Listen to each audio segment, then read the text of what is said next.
Okey, saya mulakan sekali lagi. Selamat pagi dan salam sejahtera. Maaf kerana banyak sangat gangguan sebabkan ada masalah dekat laptop saya ni. Maaf sekali lagi. Harap kamu sabarlah bersama-sama dengan saya. Okey, pada minggu ni kita akan belajar topik tata bahasa. Okey, tata bahasa sahaja. Yang ni tidak. Semua boleh tengok apa yang saya kongsikan kat sini, modul kamu.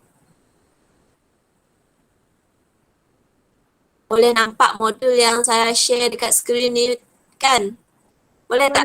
Tengok yang tugasan 21, minggu 21.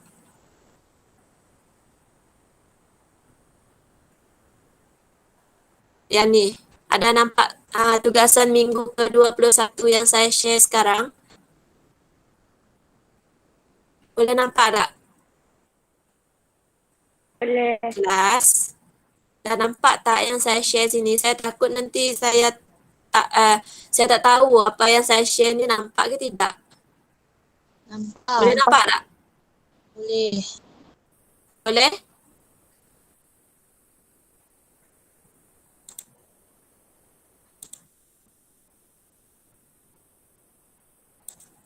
Suara kamu tak dengar kah?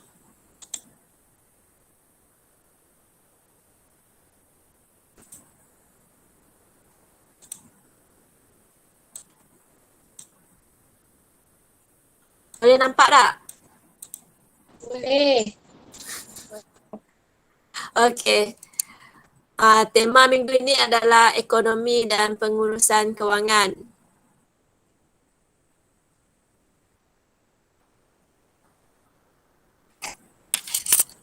Okey, standard pembelajaran kita adalah memahami dan membina ayat berdasarkan pola ayat inti dengan betul dan tepat mengikut konteks. Baca nota di bawah dan fahamkan. Sekiranya kurang jelas dekat sini, dekat modul kamu ataupun dekat skrin yang saya share ni, kamu boleh buka buku teks Buku surat berapa ni?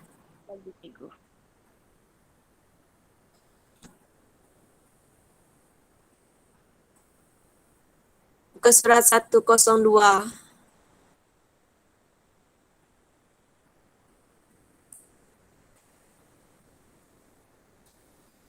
Okey. Seperti yang kita lihat kat sini, tajuknya adalah ayat inti dan apa yang diceritakan kat sini bertajuk catatan munci. Apa itu ayat inti? Okey, ayat inti terdiri daripada pola frasa nama dan tambah frasa nama, kemudian frasa nama tambah frasa sendi. Kemudian frasa nama tambah frasa kerja, frasa nama tambah frasa adjektif. Seperti yang kamu telah pelajari sebelum ini. Sekejap, saya cuba buka Word. Sebelum ini, kamu telah mempelajari 4 golongan kata, iaitu kata nama, kata kerja, kata adjektif dengan kata sendi nama. 4 golongan itulah yang kita gelar sebagai itu golongan kata. Kalau dalam ayat inti pun masih termasuk juga dalam masih ada kaitan juga dengan golongan kata itu tadi. Kita ambil ayat yang belakang tu saja. Okey. Macam kalau ayat kita tukar nama kat depannya frasa. Kalau kata, katalah kat depannya. Okey, saya tunjuk kat sini ya.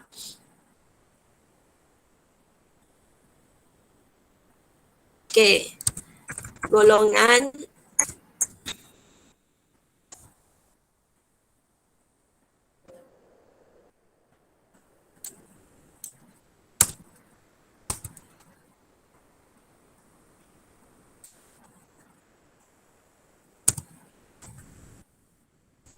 Golongan kata ada 4.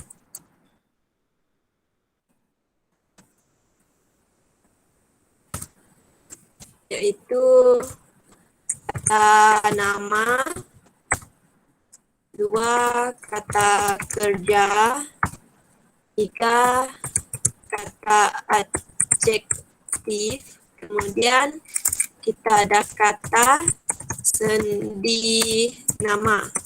Okey, ini dinamakan golongan kata. Bila kita ubah kepada ayat inti itu tadi, ayat inti, kita ada kalau dah dinamakan ayat kat sini, jadi kita ubah daripada kata ni kepada frasa kat depannya.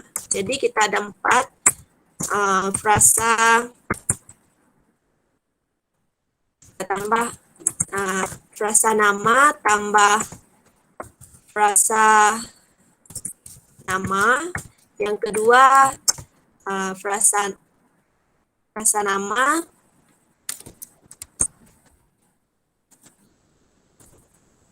frasa nama tambah frasa kerja. Yang ketiga frasa nama tambah frasa adjektif. Dan yang keempat frasa nama tambah frasa sendi. Ini dinamakan pola ayat inti. Pola, kalau pola itu yang ada tambah-tambah, itu yang kita maksudkan sebagai pola yang ada tambah-tambah ini. Okey. Jadi kalau pola frasa nama tambah frasa nama, subjeknya adalah frasa nama, predikatnya frasa nama. Okey, kamu tengok yang 4 ini. Okey, saya tunjukkan semula dekat sini. Okey, kalau frasa nama, kejap. Sebelum kita pergi ke tu, dalam satu ayat, contohnya saya suka makan buah durian. Sebenarnya noktah, kalau noktah maksudnya satu ayat yang lengkap lah. Okay, ini merupakan satu ayat yang lengkap. Dalam ayat yang lengkap ini kita bahagikan kepada dua bahagian, iaitu macam ni. Okay, jadi yang ini saya tergolong ke dalam subjek. Yang ini pula adalah predikat. Biasanya subjek kat depan, predikat dekat belakang.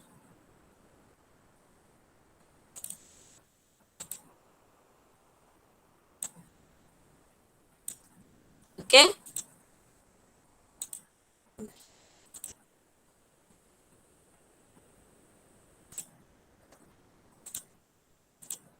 Okey, jadi saya itu digelar sebagai subjek. Manakala saya itu adalah subjek, suka makan buah durian. Suka makan buah durian itu adalah predikat. Jadi macam itulah. Jadi satu ayat ini terbina daripada subjek dengan predikat. Jadi dalam satu ayat kamu kena pandai untuk bahagikan mana satu subjek, mana satu predikat. Mesti kamu pernah dengar kan sebelum ni. Okay. Jadi untuk frasa nama tu tadi, subjeknya adalah frasa nama. Kalau predikatnya adalah frasa nama juga kat sini. Kalau frasa nama, subjeknya adalah frasa nama. Predikatnya pun frasa nama juga. Macam mana pula dengan pola frasa nama dengan frasa kerja ni? Okey. Subjeknya adalah frasa nama, sama juga. Jadi predikatnya adalah frasa kerja. Okey. Kemudian sini sama juga subjeknya, sama juga, yaitu frasa nama, kemudian predikatnya adalah frasa adjektif. Oke, ini subjeknya adalah frasa nama, kemudian predikatnya adalah frasa sendi. Setakat ni boleh faham? Maksudnya kalau pola ini namanya pola tadi ya, yang dah tambah tadi ini, maksudnya macam formula dalam dalam matematik lah, frasa nama tambah frasa nama. Kalau pola yang ini subjeknya adalah frasa nama dengan frasa nama. Kalau frasa nama tambah frasa kerja tu tadi, subjeknya adalah frasa semua. Kalau kamu perasan dekat sini, semua ayat pola ni tadi dimulakan dengan frasa nama. Jadi subjeknya mesti dimulakan dengan frasa nama. Kecuali kat belakang saja lain kat sini. Jadi predikatnya bergantung kepada pola. Predikat ni bergantung kepada pola. Ni, yang belakang ni. Okey? Ini pun sama juga.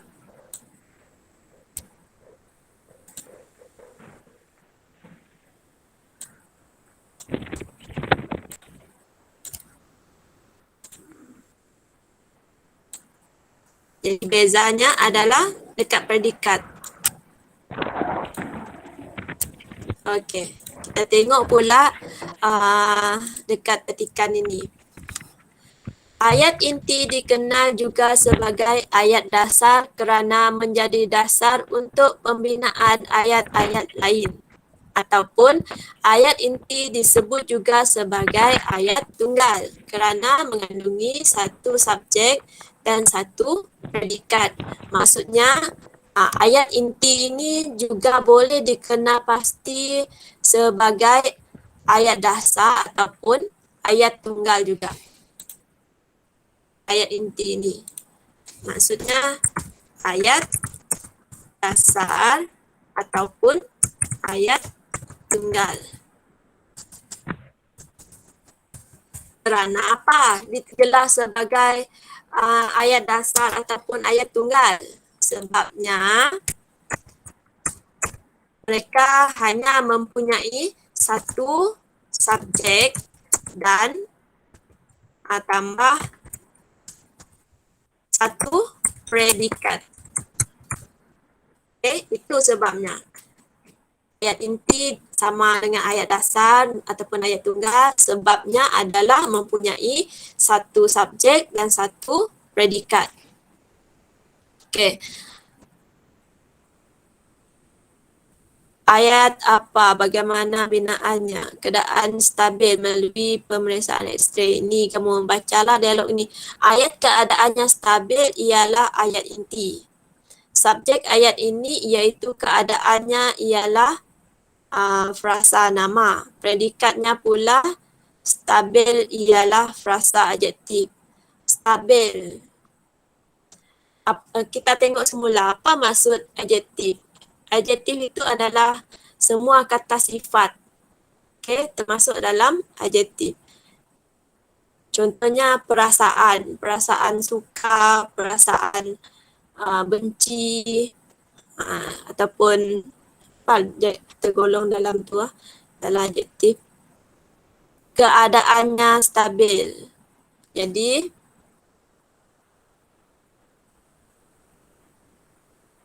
frasa nama. Jadi stabil dekat sini adalah frasa adjektif kat sini. Oleh hal yang demikian, ayat inti ini dikatakan berpola frasa nama tambah frasa adjektif. Sebabnya keadaannya stabil. Kamu tengok kat merah kat sini, keadaannya digolongkan ke dalam frasa nama. Kemudian perkataan stabil ini kita golongkan dalam frasa adjektif. Jadi pola ayat ini tadi, walaupun dua perkataan saja dah notah kan. Jadi ini adalah satu ayat. Kamu bahagikan kepada subjek dengan predikat dekat sini. Keadaannya kita golongkan dalam frasa nama stabil. Perkataan stabil tergolong dalam sifat, jadi adalah frasa adjektif. Jadi polanya adalah frasa nama tambah frasa adjektif. Binaan frasa nama boleh terdiri daripada sepatah kata nama atau sekumpulan kata nama. Kata utamanya kata nama. Macam saya tadi baru satu kan. Kalau sekumpulan sekolah menengah kebangsaan Kidurong, itu pun boleh jadi sekumpulan juga. Hospital besar pun satu kumpulan. Jadi jangan kamu asingkan. Contohnya hospital besar. Hospital tu jadi subjek. Besar jadi predikat. Tak boleh. Jadi hospital besar itu adalah satu kumpulan lah. Okay, itu yang dimaksudkan sepatah kata nama atau sekumpulan kata yang kata utamanya kata nama. Binaan frasa sendi pula boleh terdiri daripada dua patah kata, iaitu kata sendi serta frasa nama sebagai objeknya atau sekumpulan kata berupa kata bantu, kata sendi, kata nama arah dan frasa nama. Kalau frasa nama tadi senang sebab ada kata nama saja yang terbabit dalam tu. Okay, terkait dalam tu. Tapi kalau frasa sendi ni dah banyak, okay, boleh terdiri daripada dua patah kata yang boleh kita tengok kata sendi atau sekumpulan kata berupa kata bantu, kata sendi, kata nama arah dan frasa nama juga. Itu boleh terdiri dalam frasa sendi. Okay, binaan frasa sendi. Ni dah banyak, tengok yang merah-merah ni. Okay. Nanti kamu salin semulalah nota ni. Semua yang kat sini, salin dalam buku tata bahasa. Sama juga dengan yang kat sini. Seterusnya, binaan frasa adjektif boleh terdiri daripada sepatah kata adjektif, menarik, cantik atau sekumpulan kata berupa kata bantu, sama juga kata penguat dan kata adjektif sebagai kata utamanya. Ini nanti kamu keliru lah antara frasa sendi ke frasa adjektif kamu nak letak nanti. Tapi itu semua terpulang kepada predikatnya. Okay? Nanti kita tengok contoh baru kamu faham. Yang akhir sekali, frasa kerja terbahagi kepada frasa kerja tak transitif dan frasa kerja transitif ini maksudnya perlukan satu sama lain ataupun tidak perlu. Itu maksudnya transitif ataupun tidak perlu. Boleh berdiri sendiri ataupun tidak boleh. Binaan frasa kerja tak transitif boleh terdiri daripada sepatah ni tadi. Binaan frasa kerja tak transitif boleh terdiri daripada sepatah kata kerja tak transitif atau sekumpulan kata berupa kata bantu, frasa nama dan kata kerja tak transitif sebagai kata utamanya. Binaan frasa kerja transitif tadi tak transitif. Kalau yang transitif pula dua patah kata atau kata kerja transitif serta frasa nama sebagai objeknya atau sekumpulan kata yang terdiri daripada kata bantu, kata kerja transitif dan frasa nama sebagai objeknya. Bezanya dengan tak transitif tadi adalah tergolong kat sini. Kata kerja tak transitif. Okay, contoh ayat inti. Mesti pening kan? Banyak sangat kat sini. Kita tengok yang paling ringkas saja. Tengok contoh kat sini. Okay, yang kita dah tahu tadi, pola ataupun formula tadi, frasa nama tambah frasa nama. Okay, terbahagi kepada dua, subjek dengan predikat. Jadi ini satu ayat yang lengkap lah ni kalau disambungkan Tuan Amal detektif. Kalau ditambah seorang detektif pun masih juga seorang detektif itu sebagai predikat. Mereka di balai polis itu frasa sendi. Kenapa kita gelar sebagai frasa sendi? Kamu tengok ada perkataan di kat sini. Di kepada itu yang kata kunci yang paling senang untuk kamu kena pasti mana satu frasa sendi nama ataupun frasa yang lain. Itu yang paling senang lah. Okay. Yang ni anjing itu. Ingat kat depan semua subjek adalah frasa nama. Anjing itu sangat garang. Seperti yang saya bagi tahu tadi, frasa adjektif itu adalah daripada sifat. Jadi sangat garang itu pun termasuk dalam sifat. Jadi itu tergolong dalam pola frasa nama tambah frasa adjektif. Frasa kejar, Saiful cedera, ibunya menangis. Kalau frasa kerja tu ada banyak membantu pun sama, menolong, apalagi frasa kerja, menulis, apa yang melibatkan kerja lah, itu digelar sebagai frasa kerja. Cedera, menangis itu pun kata kerja juga. Terkejut pun sama, frasa terkejut. Kenapa kita tak letak dalam frasa adjektif? Sebab bila kita terkejut, maksudnya itu adalah satu perbuatan kita, satu pekerjaan kita. Cedera, apa yang kita buat. Menangis pun sama juga. Melibatkan tu. Kalau frasa adjektif ni kita tak ada buat apa-apa pun, cuma kita nampak sifat saja. Kita rasa sayang, rasa sedih. Sedih barulah jadi frasa adjektif. Kalau menangis itu perbuatan, jadi termasuk dalam frasa kerja. Okay, saya harap kamu tidak kelirulah antara frasa adjektif dengan kata kerja. Ada soalan tentang pola ni sebelum kita pergi ke tajuk yang seterusnya?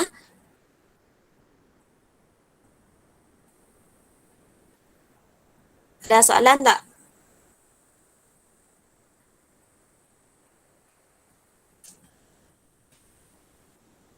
Tak ada lagi.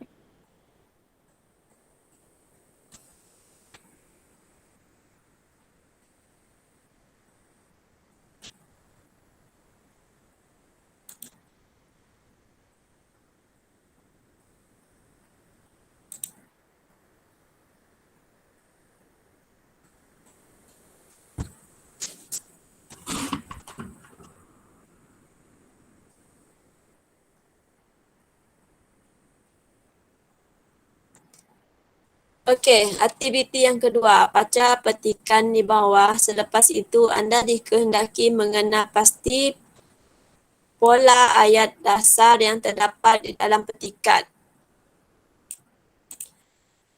Ini soalannya. Kamu kena kenal pasti pola ayat dasar. Okey.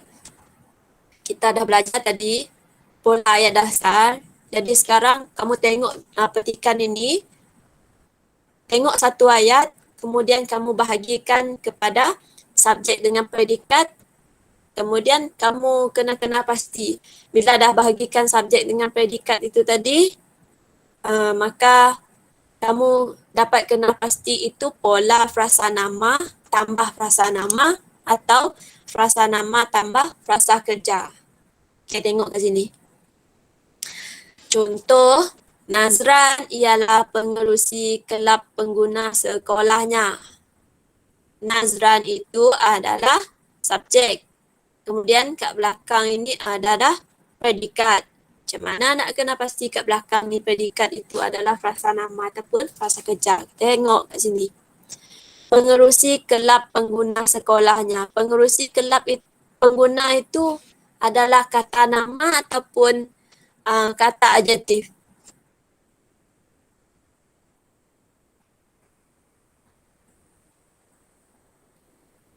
soalan saya ni, pengerusi kelab pengguna itu adalah kata nama, kata adjektif atau kata apa?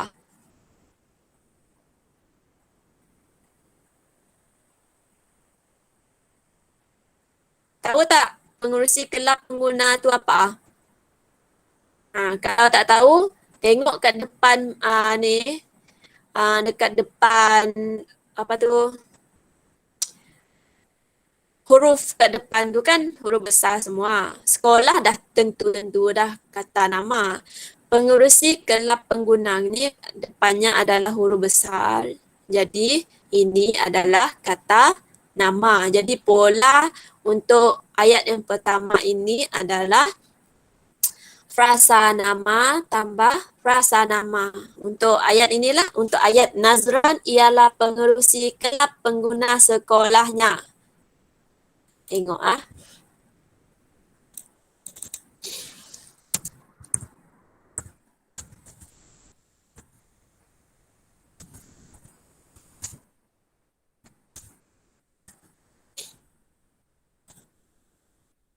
pengerusi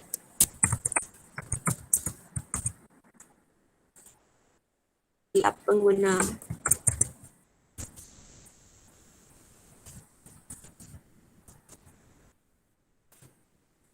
Jadi kita bahagikan kepada dua, iaitu ini adalah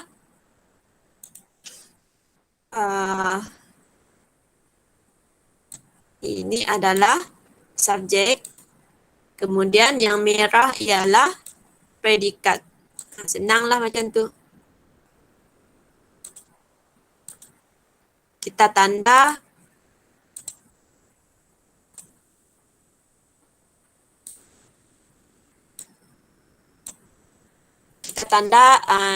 yang kuning adalah subjek, yang merah adalah predikat.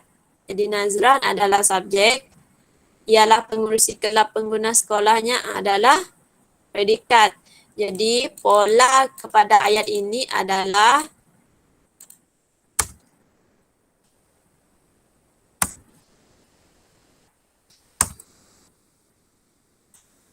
frasa nama tambah frasa nama. Okey. Tengok pula contoh lain. Faris pula bendahari kelab itu. Pun sama juga. Sebab apa? Bendahari pun kata nama juga. Kamu boleh ambil Faris sengkang, kemudian jadikan itu sebagai subjek, kemudian bendahari kelab itu adalah frasa nama. Jadi pola untuk ayat ini juga adalah frasa nama tambah frasa nama. Mereka sedang merancang untuk menyewa reruai bersempena dengan hari jualan amal di Putrajaya. Panjang betul ni ayat ni. Macam mana nak kena pasti. Okey. Mereka sedang merancang. Ini dah jadi keterangan mereka sedang merancang.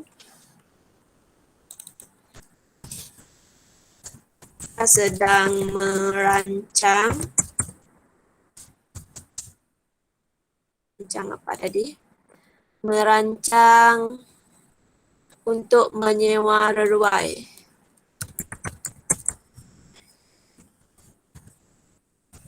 Jadi kita bahagikan, ada lagi ayat kat belakang tadi kan, tapi tak kisah sebab kita nak tengok ke depan ni. Kita bahagikan kepada dua, kita ambil daripada mereka ni saja, kemudian kita ambil yang belakang ini sebagai predikat, ini sebagai subjek. Kita kena pasti mereka adalah frasa nama sedang merancang. Kalau kita membuat sesuatu, sedang membina, sedang mengetuk, sedang menukul ke apa. Jadi itu adalah frasa kerja. Okey, jadi pola untuk keseluruhan ayat ini adalah frasa nama tambah frasa kerja atau singkatannya FN tambah FK. Ini adalah polanya. Tak nak tulis panjang ni tak apa, tulis saja yang pendek ni. Okey.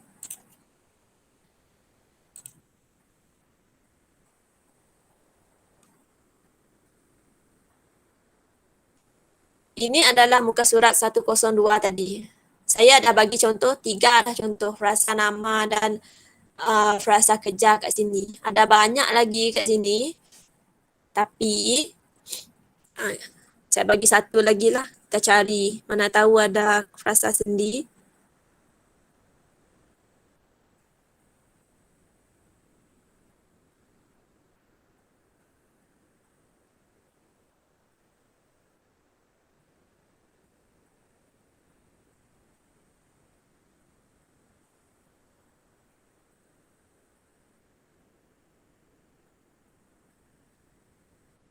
Mereka ke laman ilmu untuk berbincang. Ini pun dah tahu juga. Saya telah menghubungi pihak penganjur berkaitan dengan apa ni ayat ini. Mereka telah menetapkan. Kalau telah menetapkan itu adalah perbuatan ke ataupun sifat. Harga sewaan sebuah reruai. Berapa? Sebuah reruai itu adalah apa? Okey. Harga sewaan. Harga sewaan ini dah frasa nama, bukan kita ambil harga saja. Sewaan kat sini lain, tak boleh. Harga sewaan itu adalah frasa nama. Okey. Kita boleh menyewa satu tapak lot. Saya rasa macam tak ada saja frasa sendi kat sini.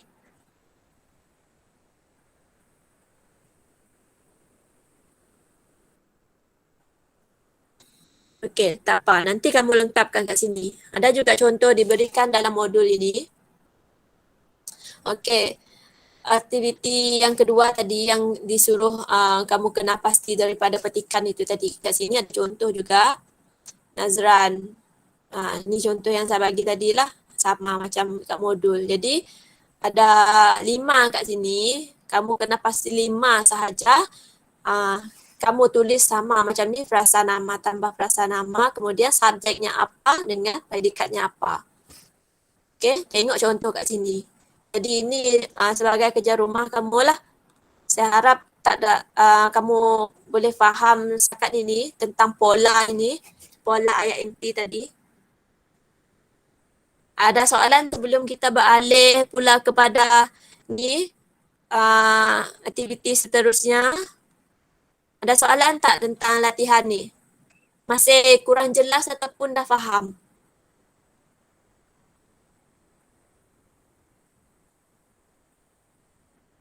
Ada soalan tak? Ada itu. Faham tak? Faham. Betul faham? 3 orang saja? Bukan tadi ada 6 orang kah? Ada Baru yang saya perasan. Kolis, Olivia dengan Aisyah saja. Tadi tak silap ada 6 orang kat sini. Ini tak termasuk saya lah. Saya ada 2 akaun kat sini. Okey, boleh saya teruskan dengan tu aktiviti ni seterusnya ni. Okey. Standard pembelajaran memahami dan menggunakan perbandingan semacam dalam komunikasi dan penulisan dengan betul, tepat dan mengikut konteks. Jadi aktiviti kita yang ketiga, baca nota di bawah dan fahamkan.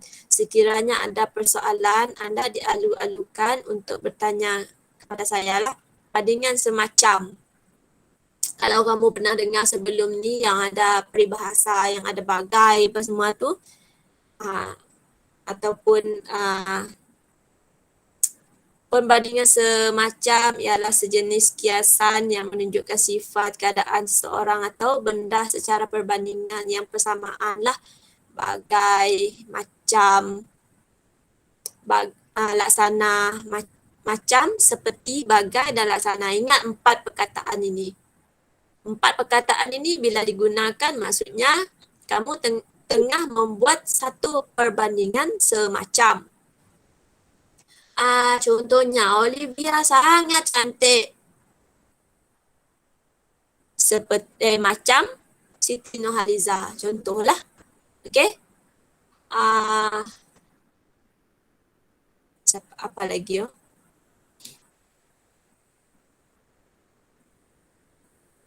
Laksana ini biasanya kata klasik ni pun digunakan untuk membuat perbandingan semacam.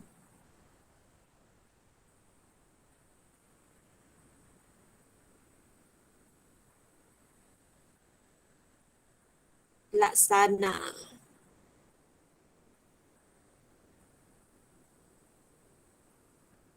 Adil macam hakim. Cantik macam bunga. Tak ada contoh laksana kat sini. Laju seperti kilat. Tu contoh jugalah. Cantik laksana bulan. Itu contoh juga. Cantik seperti bidadari, bagai bidadari. Ini senang kan? Baca petikan di bawah. Selepas kita buat perbandingan tadi, kamu tengoklah kat sini contoh-contoh tadi. Okay, ingat 4 perkataan ini. Macam, seperti, bagai dan laksana. 4 perkataan ni untuk membuat bandingan semacam ni. Saya dah ulang semula lah. Okay, untuk menunjukkan perbandingan. Baca petikan di bawah. Ini pergi ke aktiviti yang keempat pula, iaitu kamu disuruh untuk membaca petikan ini, kemudian senaraikan perbandingan semacam yang anda temui di dalam petikan muka surat 106. Okey, tengok kat sini. Baca petikan kat sini, kemudian kena pasti mana satu ada perkataan seperti, macam, bagai dan laksana tu tadi. Kena pasti dulu perkataan tu. Kalau boleh gariskan dalam buku teks, jangan garis guna pen. Garis guna pensel saja boleh, nanti padam semula. Lepas tu apa yang kamu perlu buat, letaklah kat sini. Bila kamu dah dapat tadi, dah kamu tanda-tanda dekat petikan ni tadi, maka kamu akan tulis dekat sini. Senaraikan perbandingan semacam yang anda jumpa di dalam petikan di atas. Tengok contoh. Pada pertengahan tahun, Sekolah Menengah Kebangsaan Bandar Baru Muhibah mengadakan Hari Keusahawanan. Pihak ni sebuah gerai matahari mula menampakkan wajahnya dalam membuka. Ni.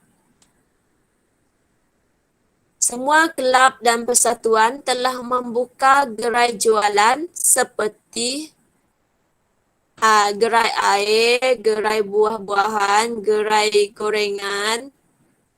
Maksudnya gerai jualan ini seperti gerai air ini. Tengok contoh lain. Telah memilih seperti nasi ayam. Tengok ada perkataan seperti baru.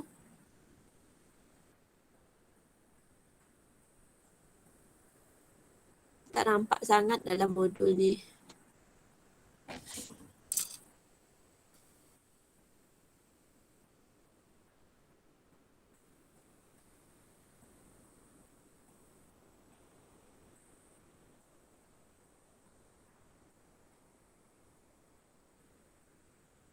Buka surat 106 tadi 106.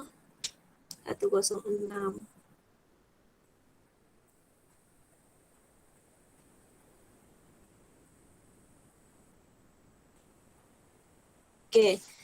Haziq Adelina daripada kelab sebagai PIBG.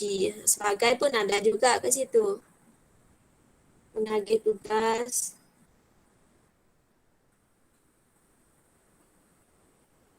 Ni. Mereka kelihatan, kamu nampak kat sini ada 1, 2, 3. Pada perenggan yang ketiga, yang dimulakan dengan seawal pagi tu. Okey, kita baca. Seawal pagi, Haziq selaku pengerusi kelab telah mengagih-agihkan tugas kepada setiap ahli. Para petugas gerai sibuk macam lebah. Okey? Mau tengok ada contoh dah kat sini saya bagi. Para petugas gerai sibuk macam lebah. Jadi itu maksudnya menunjukkan perbandingan semacam, iaitu perkataan sibuk itu dia samakan macam dengan lebah. Gerai itu sibuk macam lebah. Sama juga mereka kelihatan bersemangat walaupun terpaksa mengangkat barang yang berat seperti batu. Sesuatu benda yang berat itu disamakan dengan batu. Jadi itu macam perbandingan yang samalah. Okey? Jadi dekat sini kamu senaraikan mana-mana perkataan bagai seperti yang kamu jumpa tu tadi. Bila dah senaraikan semua tu tadi, perbandingan semacam yang kamu jumpa, kamu tulis yang pertama ni contohnya. Berat macam batu. Jangan tulis semua ayat itu berat macam batu. Sibuk macam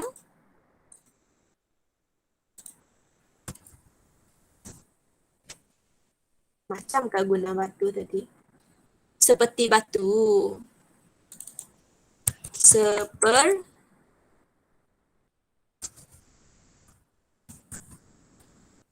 Seperti batu.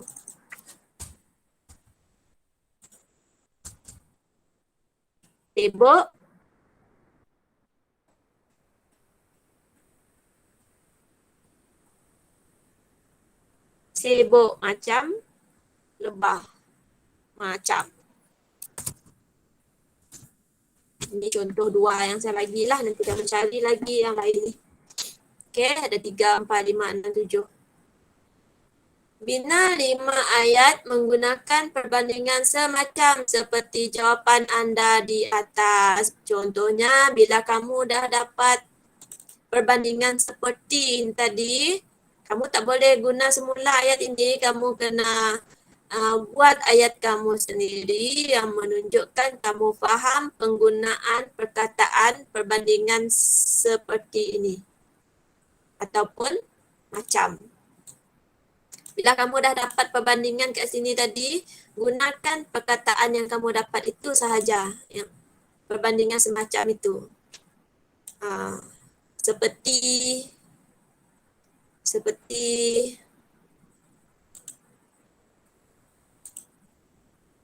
macam. Kalau dapat laksana nanti, kamu tulislah laksana. Jadi, dekat sini, kamu kenalah bagi contoh bagi ayat, guna perkataan seperti ini. Macam saya bagi contoh awal tadilah. Aisyah pula. Aisyah sangat cerdik seperti kancil. Contohlah. Siapa lagi dalam ni? Kolis berlari laju seperti kereta api. Ataupun sangat pantas seperti kilat. Itu contohlah. 5 ayat. Itu saja. Ada soalan kah? Faham tak macam mana cara nak buat latihan ni? Mula daripada pola tadi.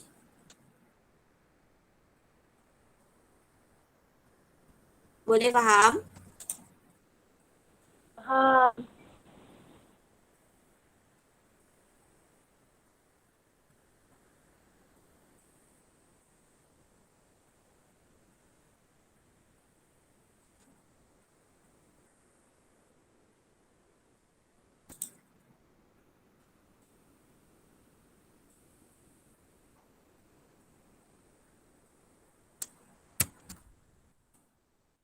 Okey. Saya rasa kalau kamu tak ada soalan, kita boleh ambil gambar dululah sebelum kita bersurai.